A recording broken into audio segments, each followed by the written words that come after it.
Puji Tuhan, hari ini cinta menang.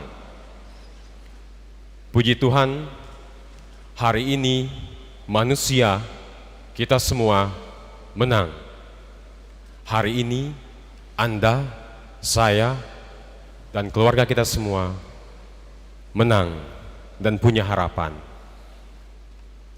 Cinta sudah mengalahkan penderitaan. Cinta telah mengalahkan kematian. Dan cinta yang sejati seperti itu. Cinta yang sejati adalah ia menginginkan yang dicintai tidak mati, tetapi hidup selamanya. Dan apa yang dilakukan oleh Tuhan kepada kita, apa yang dilakukan oleh Kristus kepada kita lewat kebangkitannya, ia memenangkan kita. Cintanya memenangkan kita. Kita tidak lagi mati. Kita hidup selama-lamanya.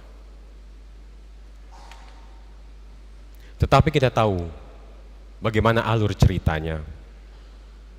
Dari awal, bacaan pertama, kita tahu Allah yang hadir sebelum adanya waktu, sebelum adanya alam semesta menciptakan segala sesuatu. Segala sesuatu diciptakan. Alam semesta, pepohonan, tumbuhan, binatang, semuanya diciptakan. Sampai pada akhirnya manusia juga diciptakan. Segala sesuatu ini diberikan kepada manusia. Namun, manusia pertama tergoda, jatuh dalam perangkap si jahat. Tidak taat akan perintah Allah, memakan buah dari pohon yang terlarang. Dan apa yang terjadi?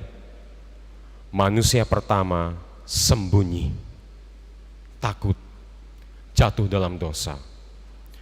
Mulai sejak itu sampai sekarang, itu yang menjadi sifat kita sebagai manusia. Kita senang sembunyi. Kalau sudah berbuat salah, takut sembunyi. Suami-suami di sini, kalau sudah berbuat salah kepada istri, pasti sembunyi. Anak-anak, kalau sudah berbuat salah kepada orang tua, pasti takut dan sembunyi. Jadi sembunyi itu menjadi sifat manusia setelah kejatuhan. Namun puji Tuhan, kita tidak dibiarkan sendiri.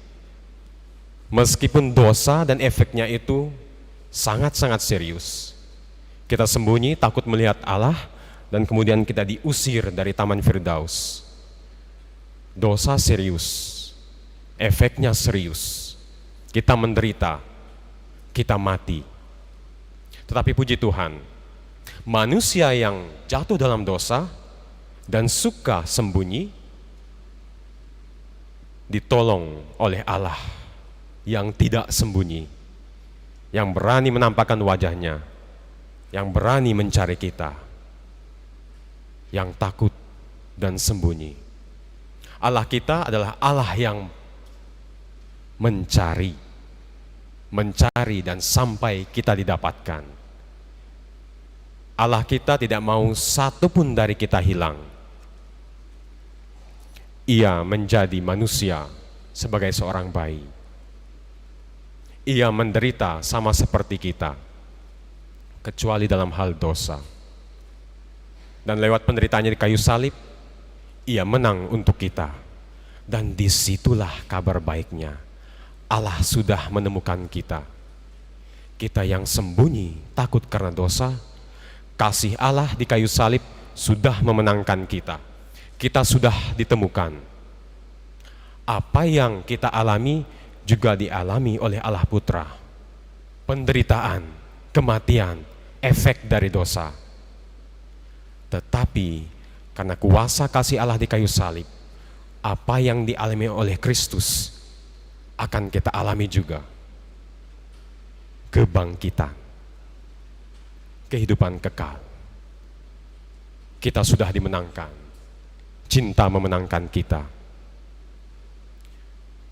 Ini yang kita rayakan pada perayaan malam Paskah ini.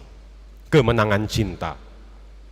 Tetapi ingat, sebelum ada kebangkitan Kristus, ada penderitaan dan kematian. Sebelum ada kesuksesan, pasti ada masa-masa sulit, ada masa-masa pencobaan. Tetapi justru ini kabar baiknya, Bapak Ibu. Bahwa meskipun penderitaan, kegagalan, kesulitan, cobaan, rintangan menjadi bagian dalam perjalanan kehidupan kita, tetapi di dalam Kristus kita bisa menang jaya. Penderitaan dan kematian, iya, menjadi bagian dari perjalanan hidup kita, tetapi bukan akhir dari perjalanan hidup kita. Penderitaan bukan menjadi ending akhir dari perjalanan kehidupan kita. Kalau belum bahagia, belum berakhir. Kalau belum bahagia, belum berakhir. Artinya apa? Terus berjalan sampai pada saat di mana Anda benar-benar bahagia. Dan kebahagiaan dalam penderitaan, pengorbanan akan memiliki arti, akan memiliki makna hanya di dalam Kristus. Sekali lagi, apa yang dialami oleh Kristus akan kita alami juga. Jadi mari bangkit bersama Kristus dalam relasi kita. Ketika Anda jatuh dalam relasi Anda, saat ini, malam ini, bangkit bersama Kristus. Dalam pekerjaan Anda, mengalami kesulitan, penolakan, kejatuhan, saat ini, malam ini, bangkit bersama Kristus. Dalam keluarga Anda, banyak sekali percobaan, rintangan, tantangan, ujian. Malam ini juga, saat ini juga, bangkit bersama Kristus. Karena kita sudah dimenangkan oleh Kristus. Dan semoga setiap aspek kehidupan kita, mulai malam ini, mulai saat ini, kita yang sudah diberi harapan oleh Kristus, nyanyian kita bukan lagi nyanyian kesedihan. Kita adalah orang-orang yang dicintai oleh Kristus. Kita adalah orang-orang yang sudah dimenangkan oleh Kristus. Karena kita dicintai oleh Kristus, kita adalah orang-orang yang dipilih oleh Kristus. Jadi nyanyian kita bukan lagi nyanyian duka. Nyanyian kita adalah Haleluya. Dalam setiap aspek kehidupan kita, masa-masa sulit, masa-masa penderitaan, jangan pernah takut. Lihat bahwa bersama Kristus kita juga bangkit. Lihat kubur kosong. Lihat Tuhan sudah bangkit. Jadikan haleluya sebagai nyanyian kita. Dan mulai saat ini Bapak Ibu, mari kita bangkit bersama Kristus, berjalan bersama Kristus. Karena hidup bersama Kristus adalah sebuah pertolongan yang luar biasa. Bangkit bersama Kristus, jaya bersama Kristus, hidup kekal bersama Kristus.